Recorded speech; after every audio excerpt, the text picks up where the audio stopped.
আব্বা, আমি বড় হইয়া ডাক্তার হইতে চাই। ডাক্তার? হ্যাঁ আব্বা, আমি গরিব মানুষের চিকিৎসা করব। ইনশাআল্লাহ মা, তোর স্বপ্ন আমি পূরণ করব। মহাজন সাহেব, আমার একটা কাজ দেন, আমার অনেক টাকা দরকার। ঠিক আছে, ওই চালের গুদাম ঘরে যাও, চালের বস্তা মাথায় করে গাড়িতে তুলো। আব্বা, কি হইছে মা? স্যার বলছে আমি স্কুলে বৃত্তি পাইছি। আলহামদুলিল্লাহ মা, তুই আমার স্বপ্ন। এখন তুই অনেক বড় হইছিস মা। আব্বা, আমাকে আমেরিকায় পড়তে যেতে হবে। আমি যা পারি সব করব। তোমার স্বপ্ন আমি পূরণ করব আব্বা। আব্বা, আমি আমেরিকায় পৌঁছে গেছি। আলহামদুলিল্লাহ মা। প্লেনটা নামার সময় তোমার কথা মনে পড়ছিল।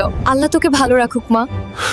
এই তো হালকের মেয়ে, বড় ডাক্তার হইছে। আব্বা, আমি আমেরিকা থেকে পাশ করে আসছি। আমার সব কষ্ট আজ সার্থক। হালক ভাই, আপনি গর্ব। এই বাবা প্রত্যেক ঘরে ঘরে হওয়া উচিত। নিজের কষ্ট ভুলে সন্তানের স্বপ্ন পূরণ করেছে। হালক ভাই, আপনি আমাদের গর্ব। সব দোয়া আমার মেয়ের জন্য।